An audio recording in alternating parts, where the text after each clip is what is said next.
क्या होगा जब एक लड़की गलती से समय यात्रा करने का रास्ता खोज निकालती है।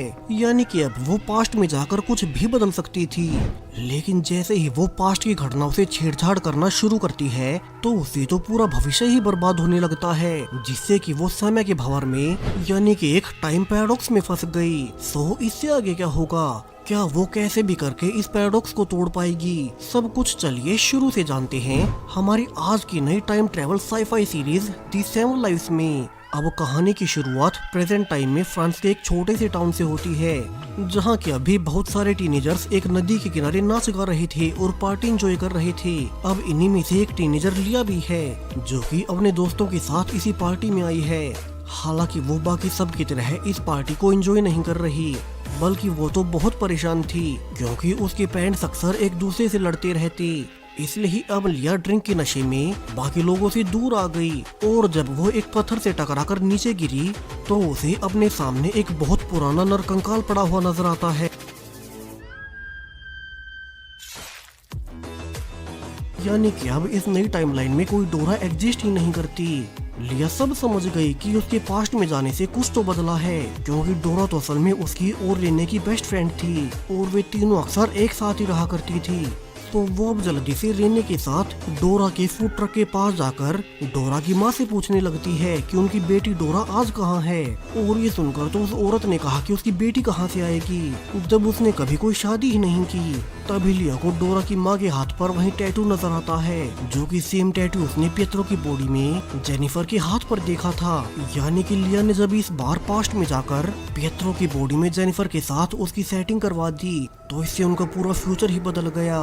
लिया ने रेने को समझाया कि शायद से फिर तो रेने पियत्रो से प्यार करने लगी होगी और इसलिए उसने कभी शादी तक नहीं की, जिससे कि अब उनकी दोस्त डोरा इस नई टाइमलाइन में एग्जिस्ट ही नहीं करती। यानी कि ये सारी उसी की गलती है। उसी के पास्ट में किए एक छोटे से बदलाव से अब उनकी बेस्ट फ्रेंड उनके पास नहीं है।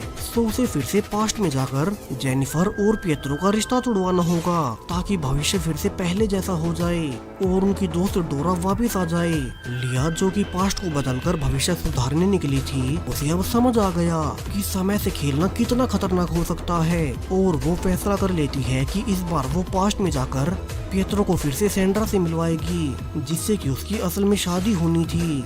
अब इस रात भी लिया के सोते ही वो फिर से टाइम ट्रेवल करते हुए 18 जून 1991 में सैंड्रा की बॉडी में उठती है। हालांकि इससे वो खुश हुई कि ये तो उसके प्लान के लिए सही रहेगा, क्योंकि अब उसे पियत्रो और जेनिफर को अलग कर पियत्रो और सैंड्रा की जोड़ी बनवानी थी, ताकि फ्यूचर फिर से पहले जैसा हो जाए और उसकी दोस्त डोरा वापस आ जाए। अब यहाँ आज लिया को सैंड्रा की बॉडी में पता चला कि उसका परिवार बहुत बड़ा था। उसके कई सारे भाई बहन होने से उसका पिता उन पर हमेशा बहुत सख्ती रखता। हालांकि इनमें से सैंड्रा का बड़ा भाई जोनाथन उसकी बहुत केयर किया करता है। अब आज भी लिया काम की वजह से समय पर तैयार नहीं हो पाती, जबकि उसे तो कॉलेज जाकर अपना प्लान पूरा करना था। सो वो अब बस का समय पूरा होने पर बिना तैयार हुए ही बस में चढ़ जाती है, जिसका कि बाकी बच्चों ने मजाक भी बनाया। वहीं अब कॉलेज पहुंचकर वो देखती है कि यहाँ तो उसके पेरेंट्स और थॉमस एक साथ बैठे हैं, और चूंकि उनके सैंड्रा से ज्यादा नहीं बनती तो वे भी उसका मजाक बनाते हैं। जबकि लिया जो कि सैंड्रा की बॉडी में थी, वो अब अपने प्लान के अनुसार पियत्रो को देखकर उसे बात करने की कोशिश करने लगती है। वो जानबूझकर उसे फ्लर्ट करने लगी, जिस पर कि पियत्रो आखिरकार पूछ ही लेता है कि पहले जब वो उसे पसंद किया करता था, उन्होंने आपस में कई महीनों तक डेटिंग भी की, तो फिर सैंड्रा ने उसे छोड़ क्यों दिया था। वहीं वो आज अचानक से इतना कैसे बदल गई। खैर अब तो पियत्रो जेनिफर के साथ था, तो वो सैंड्रा से ज्यादा बात नहीं करता, और सैंड्रा परेशान हो गई कि वो एक ही दिन में सब ठीक कैसे करे।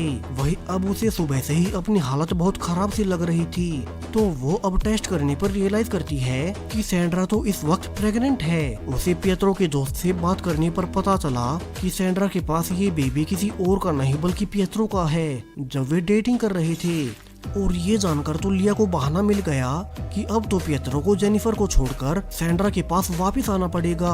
वो अब कॉलेज के बाद पीछे के रास्ते से पियत्रो के रूम में घुस गई और उसे अपने प्रेग्नेंट होने का बताकर कहती है कि पियत्रो जेनिफर को अभी छोड़ दे और वो उसके साथ रहना चाहती है। अब हालांकि पियत्रो को अब तक जेनिफर अच्छी लगने लगी।